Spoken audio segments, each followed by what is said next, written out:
Just for dramatic effect. The Court of Appeal in the 4th, 5th District of the State of Florida is now in session. The Honorable James T. Edwards, Judge presiding. All persons having business before this court draw near, give attention, and you will be heard. May God save the United States of America, the State of Florida, and this honorable court. Well, good morning, everybody. I've been introduced. I'm Jim Edwards. To my right is Judge Scott Makar, a relatively new member to this court, but a veteran of the Courts of Appeal. And to my left is Judge John Harris. We have 3 civil cases this morning. Everybody gets 20 minutes per side. We typically reserve 5 minutes for the appellant for rebuttal. If you want anything different, just let us know. I'd be happy to give you whatever time you want. If you have any noisemakers, which everybody does, please turn them to silent or turn them off so that you don't interrupt your colleagues, or worse yet, interrupt one of us judges while we're asking you a really deep probing question.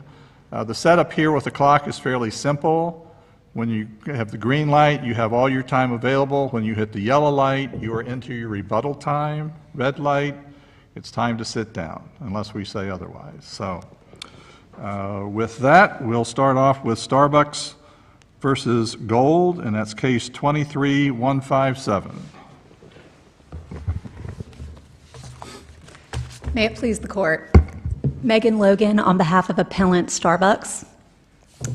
As I got into my car this morning to arrive at the courthouse, I was greeted by a disclaimer on the console of my car. And that disclaimer said, "The driver is responsible for safe operation of this vehicle." The driver is responsible for the safe operation of this vehicle. A concept so simple, even a car recognizes it. Yet it was overlooked repeatedly in this trial. It was overlooked first by the trial court at the directed verdict stage, then by the jury, and ultimately by the trial court again in a motion for new trial. And that's where I'd like to begin, with the denial of Starbucks' motion for new trial. The motion for new trial was based on the premise that the jury's verdict finding no negligence on the part of defendant Ward was against the manifest weight of the evidence. The evidence supported negligence as to defendant Ward overwhelmingly. And when I say that, the evidence supported all 4 elements of negligence. It was undisputed that there was a duty on behalf of defendant Ward to use reasonable care in the operation of her vehicle. That was echoed by Dr. Bushagi in his testimony, and actually even began before that, and obviously recognizing there's a difference between argument and evidence. It was acknowledged in the opening statement of defense counsel for Ward. Now, so what warning signs were there to let the driver know that this was a pedestrian area? There were no specific warning signs, Your Honor, but one of the arguments made in this case is what good would a warning sign have done for someone that wasn't looking? Ward's testimony was that she never saw a pedestrian in this area in the over 300 times. I mean, if there was a sign there, it's very probable she would have seen it at some point. I think the testimony was she just looked down momentarily, and that's all it took. And that's typically all it takes in every accident, right? That is, Judge. And again, though, I think the suggestion that a warning sign would have prevented this accident is a little bit of a misnomer. And when I say that, Ms. Ward had been through this drive-thru over 300 times without incident. And so it was this one occasion, the perfect storm, where she looked down, looked away, negligence, a breach of the duty. That seems to suggest that this was a one-off. She'd been through it 300 times before. I think it was a one-off, but I think it was a one-off of the perfect storm of conditions that couldn't be created, essentially if you tried. And I think the suggestion that all these warning signs, crosswalks, pedestrian crossings, all of that would have prevented this. I think, again, she and others clearly went through this drive-thru on numerous occasions without any incidents, without any interactions, as evidenced by the lack of prior accidents. What percentage of fault are you arguing is attributable to her? You know, I think that could range, but I think the reality is, in closing argument, counsel for Ms. Gold suggested that if you're inclined to award Miss Ward some fault or assign her some fault, it could be anywhere between 0 and 1%, and the jury went with 0. I think that's the problem, in essence. I think even 1% would have showed that the jury accounted for the evidence, which was overwhelmingly that Ward bears some responsibility for this accident. So again, I think it ranges, but I think the reality is even 1% would have acknowledged that, and I wouldn't be here making this argument, but the 0 suggests that the jury's verdict was absolutely against the manifest weight of the evidence and should have been remedied. We agree with you, it would be a new trial on liability only, correct?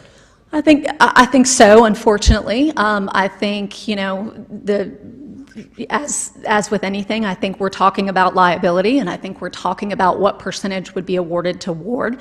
You know, I know there has been, you know, suggestion, even as to the other argument, that, you know, Fabre cases are applicable, and I think, again, that's not a given, but the Bada case that we cite did the same thing and awarded a new trial as to liability only. So moving back to the denial of the motion for new trial, the evidence absolutely supports all 4 elements of negligence. It supports that there was a duty and that duty was breached. And when I say that, the argument or the testimony of Dr. Bushagi was that Miss Ward, as any driver, had a responsibility to look where she was going. When she didn't do that, there was abundant testimony regarding causation, and that Gold's injuries were caused by the crash itself. And that was found in the testimony of Dr. Bushagi, Dr. Lichtblau, and even Dr. Hastings, who opined that her injuries were the result of impact between a Jeep Grand Cherokee and Miss Gold. Excuse me, I should know this, and I apologize for asking. Sure. How fast was the vehicle going at the time of impact? There's an estimate about 3 to 4 miles per hour, Your Honor. So basically idling? Correct. Okay. And so... Did Ms. Gold come out right in front? I saw there was 2 videos in the record.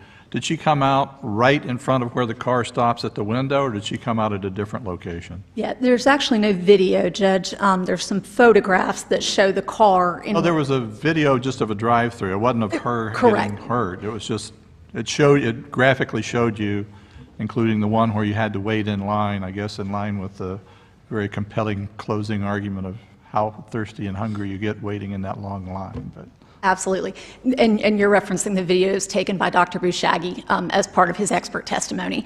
But the testimony in the case was that Miss Gold, in essence, had come out of the door and around the patio, and it was as she came around the patio that she encountered the Jeep Grand Cherokee that was pulling out of the drive-thru.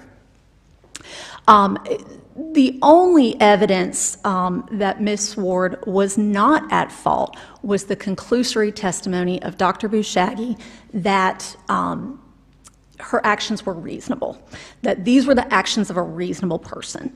I would submit that that flies in the face of everything we know about driver responsibility and or even the suggestion that she looked away for a moment and that was somehow reasonable. That's the stuff that punitive damages are made of. I mean, courts every day find people responsible for punitives for looking away, for texting and driving, for looking at their phone.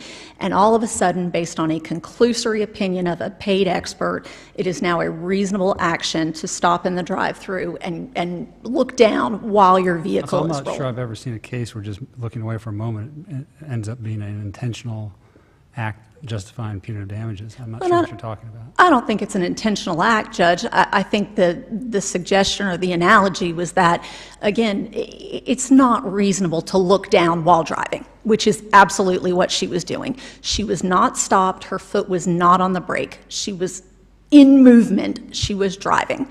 And I think the suggestion that that's reasonable, again, is a conclusory opinion that fit the circumstances of plaintiff's case, but it should... It certainly fits, though, in the expert's opinion that it's foreseeable and that Starbucks should have guarded against it. Correct? I mean, you agree with that. I don't agree with that. And I think part of that is, one, how do you ever guard against drivers in your drive-thru rolling? I don't know that you do. I don't know that you But can. there's not a duty to make it foolproof or absolutely safe, but to take some steps to reduce the risk. I think that's what the expert was talking about, wasn't he? Yes, but again, I think, how does one do that? And I think the idea being, would a sign have kept her foot on the brake? Would a sign saying, don't look at your coffee, pay attention to the road? I don't think any of those things. People run stop signs all the time, but if you don't have a Absolutely. stop sign there, oops. I mean, so here you are, and you have people, as the one video shows, waiting in line. It's not like you whip up there unless you just have the luck of the day. You're usually in line waiting, so if there are signs or warning signs, it might, not necessarily, it might plant that in your mind, and that would be a reasonable thing for a business owner to do. I mean, that's the crux of their case, wasn't it? Yes, it's certainly not unreasonable to do. But again, the idea being, from our perspective, when you talk about foreseeability, this had never happened before in 4 years. This had never happened before with over 140,000 cars through that drive-thru in the year that this accident occurred. And so when you talk about foreseeability, what is that based on? I mean, the fact that, like you said, it could potentially happen because it's not foolproof, and that therein lies the problem. And so when you talk about foreseeability, as Dr. Bushagi did, and the fact that, you know, it was Miss Ward's actions were reasonable in rolling through the drive-thru and in looking away to secure her coffee, I think that's a conclusory opinion not based on any facts or inferences in the record. And the Federated case, one of the cases we cite in support of our claim that the trial court erred in granting the fourth motion in limine, says that where a conclusion or opinion of an expert witness based on facts or inferences not supported by the evidence that in such case that opinion has no evidentiary value. I thought there was, I'm sorry for interrupting, but I thought there was some evidence that basically said that in the design of this, there were recommendations made about having certain safety features put in, and those weren't adopted. There were various revisions and layouts of this, some of which had them, some of which did not. And again, that segues into my empty chair defense, but those were all the decision of the landlord owner, not Starbucks. And so certainly Starbucks had oversight, had the ability to request or, again, review those, but the various revisions were the work of the landlord, and hence ties into our empty chair defense in this case. So again, the same arguments made in support of the argument for denial of the motion for new trial are equally applicable to the motion for directed verdict that was made both as at the close of plaintiff's case and at the close of all the evidence as towards negligence, and we think that should have been granted as well. I'd like to touch on the duty allegedly owed by Starbucks, and in turn how that flows into the empty chair defense.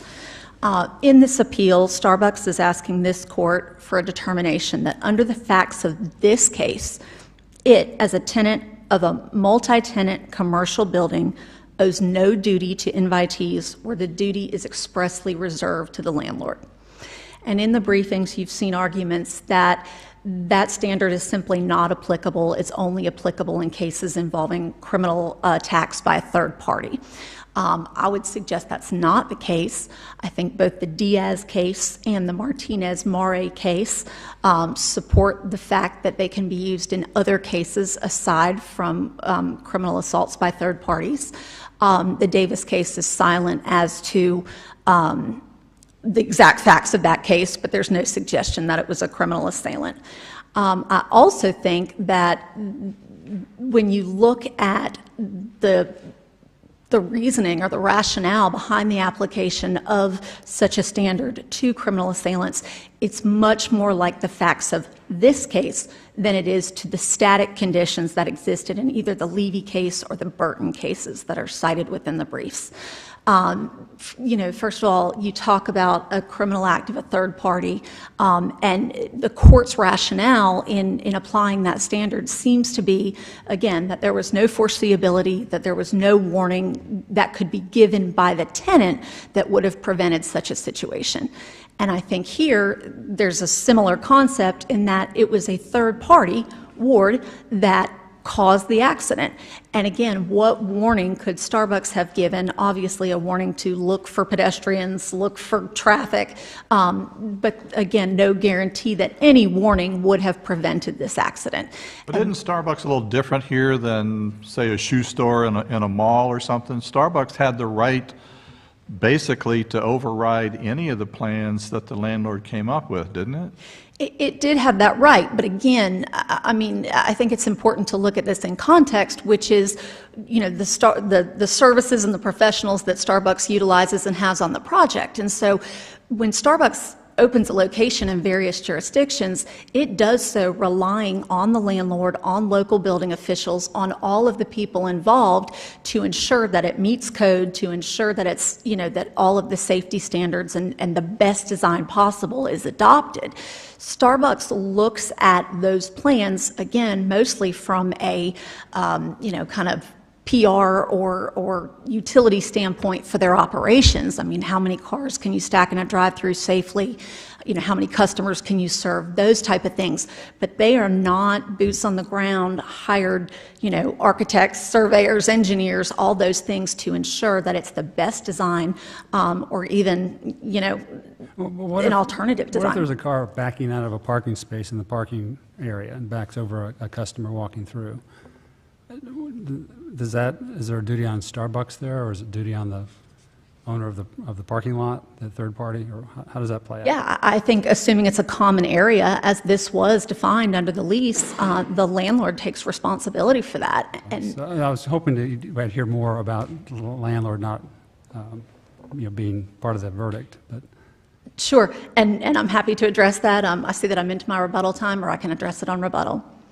That's fine. Okay. It's your time. Thank you.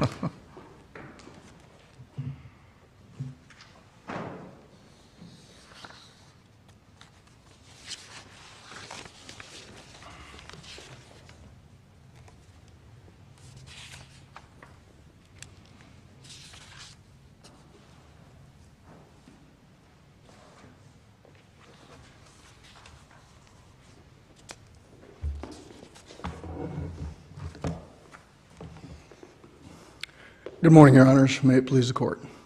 I'm Curry Pagic, and I represent Sherry Gold, the appellee here, and the plaintiff below. Starbucks Corporation received a fair trial, and it's not entitled to a do-over on liability. The trial court did not abuse its discretion in any of the issues in this case, not even close. So let me address first what the defendants, Starbucks appellants, addressed in their argument to begin with, the negligence award. They have waived any appeal on that issue. They did not make a motion for a directed verdict on the issue. They waived it. 1.480A, it's a rule we all share.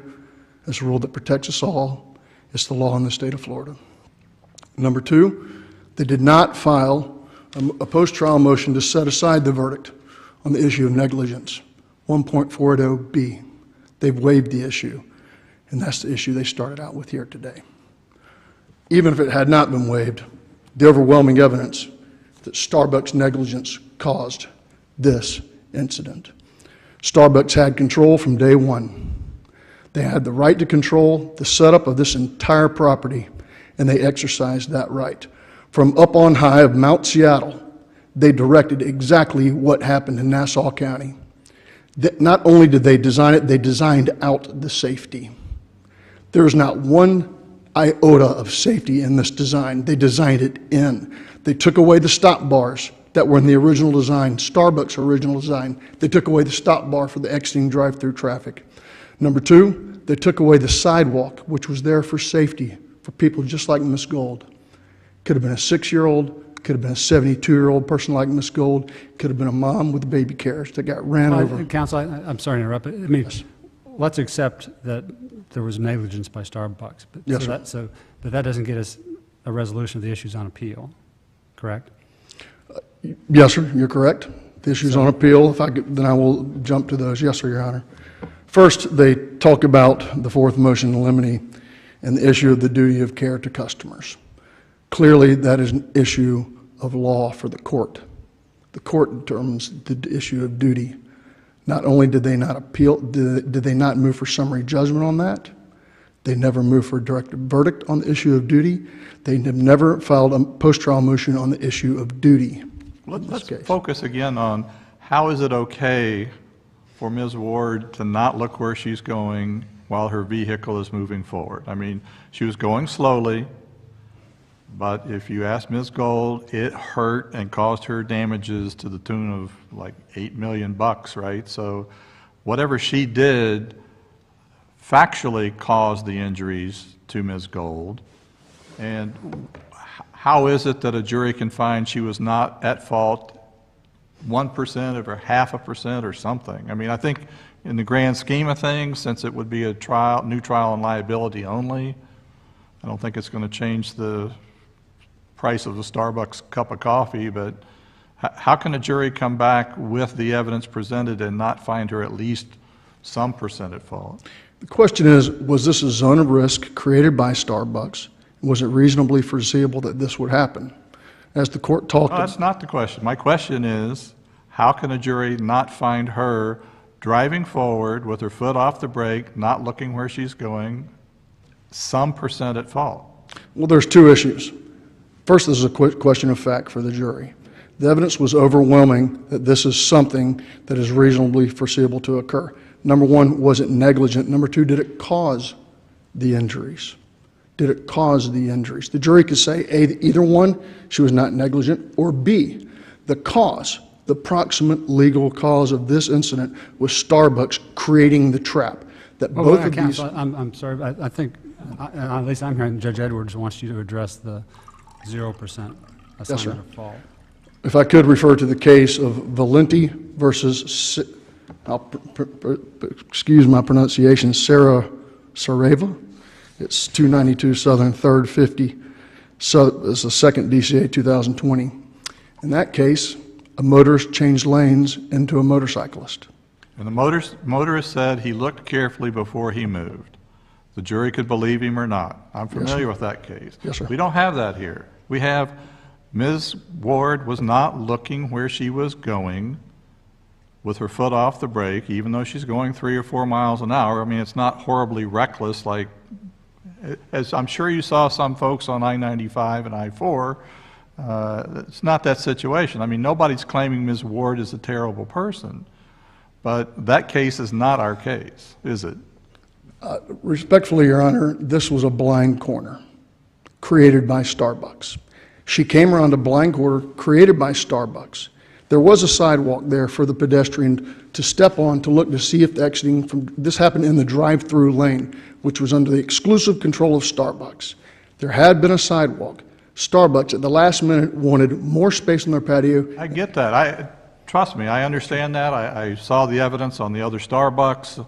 Yes, sir. I find it hard to believe that the Starbucks here basically agreed with jettisoning most of the safety things other than the little black rail there. But again, somebody heading towards a blind corner who's been through there hundreds of times or at least 100 times, how is that okay? I mean, it's not like a light blinded her at the last second or something like that. I mean, she wasn't looking where she was going and she hit your client. It's the jury's job to make that determination, Your Honor. It's a question of fact. There was no question of fact but that she was not looking where she was going, right? I mean, it's undisputed. Undisputed, she didn't have her foot on the brake, so it was undisputed she was moving forward and simply not looking where she was going. It's undisputed that cause in fact was she hit Ms. Gold, right? Yes, sir. Okay, so again, how can that not be some percentage negligent? That's the jury's job to determine who caused this approximately. And if the jury gets it wrong because it's against the manifest weight of the evidence, it's the judge's job to order a new trial on liability, if that's the situation, correct? That is the court's decision. Did the trial court abuse its broad discretion? Well, let me follow up on this question.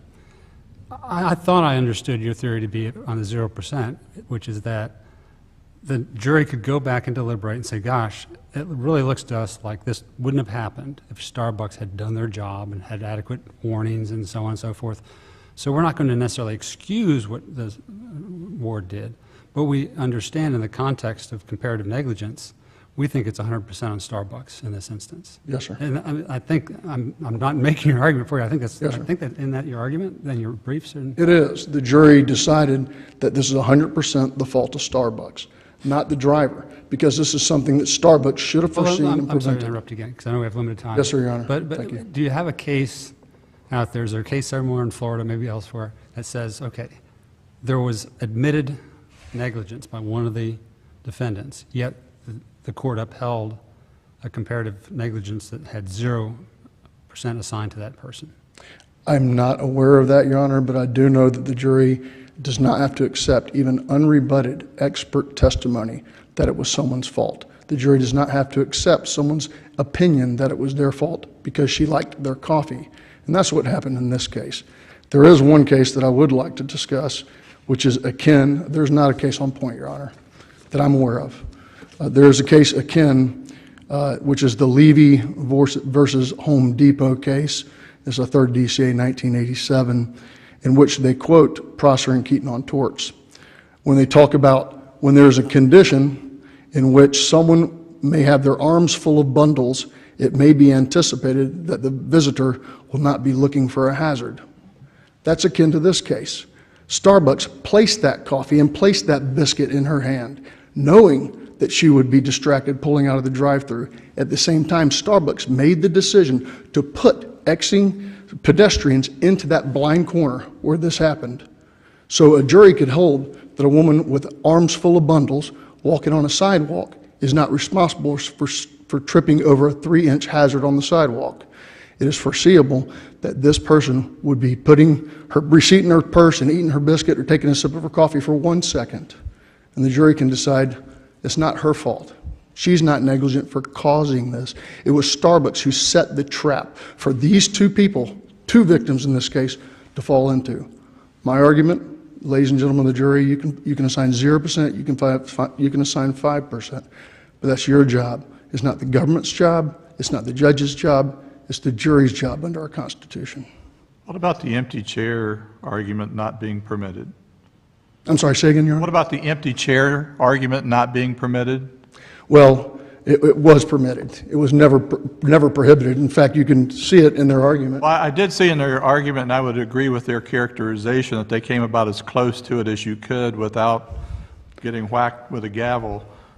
So they got a lot of benefit from it, but when you settled with the landlord on Sunday afternoon before Monday starting up, and then you claimed you were prejudiced, I think they might have had the same claim that they were surprised or at least prejudiced.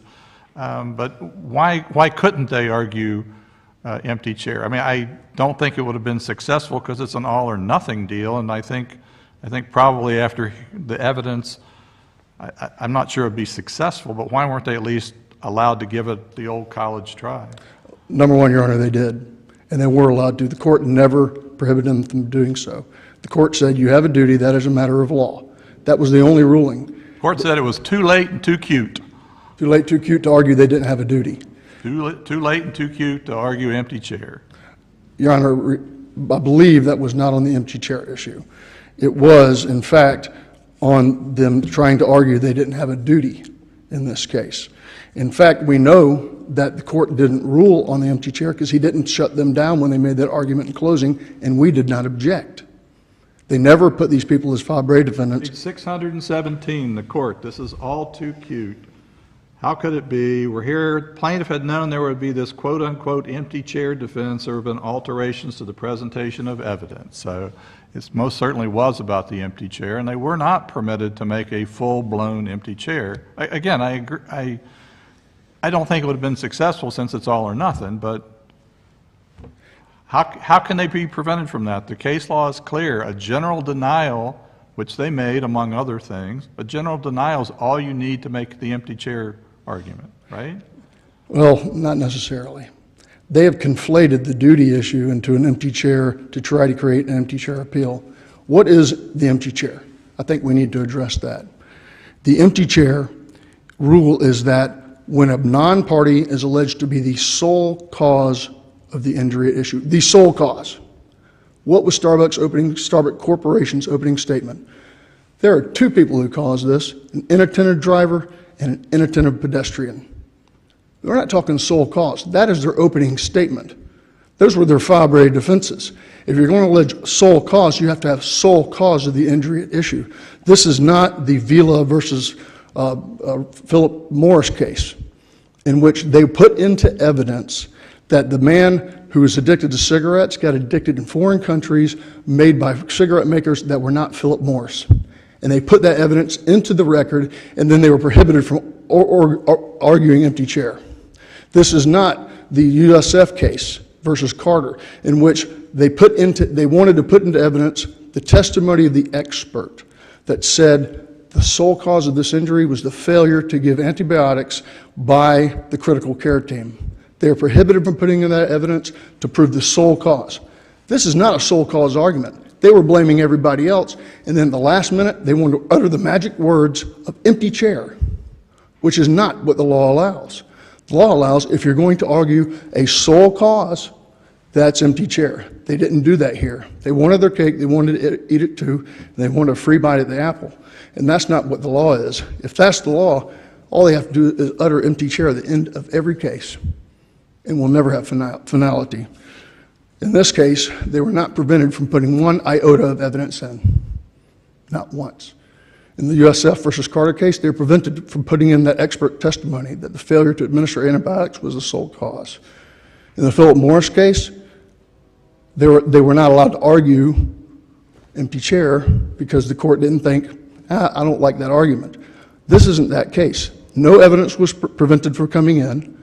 There's not an iota evidence that someone else was a sole cause. In fact, this drive-thru was the exclusive possession of Starbucks Corporation. It's under the lease. They had control over it, and absolute control. This is not some outside party. So, Your Honor, I don't think the empty chair is a valid argument, and I don't think that they thought they were prohibited from arguing it, because they did in closing argument. We didn't object, and the court didn't shut them down. So in closing, I'm not going to take up all my time. The trial court properly precluded Starbucks Corporation from confusing the jury on its duties under Florida law. That is a question of law for the court, not for the jury, under the guise of inapplicable, last-minute, empty chair argument. Indeed, to conclude otherwise, would create an untenable rule. The empty chair defense would become magic words that, no matter when uttered, up to and including the last day of trial, would entitle the defendant to a do-over if they're unhappy with the verdict. That is not and cannot be the law. Thank you. All right, thank you.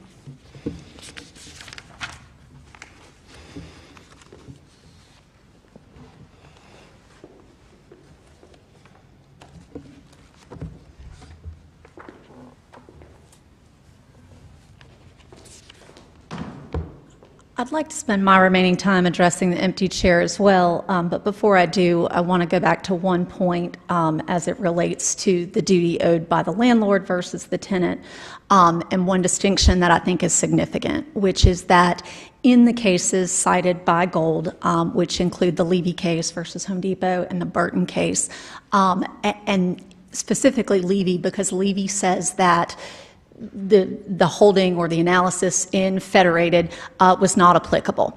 And when it said it was not applicable, it said it was not applicable because Home Depot, the Levy case, involved a static condition. And that static condition was an uneven or a 10-inch gap in the sidewalk. And similarly, Burton involved an elevated divider in the parking lot. Static conditions. There was nothing static about the conditions at Starbucks that were involved in this accident, and that is why the holding of Federated and Jeffrey apply in this case instead of Levy and Burton. This case is anything but static. It involved motion by multiple parties, Ms. Gold as the pedestrian, Ms. Ward as the driver, moving around in her vehicle and obviously a moving vehicle.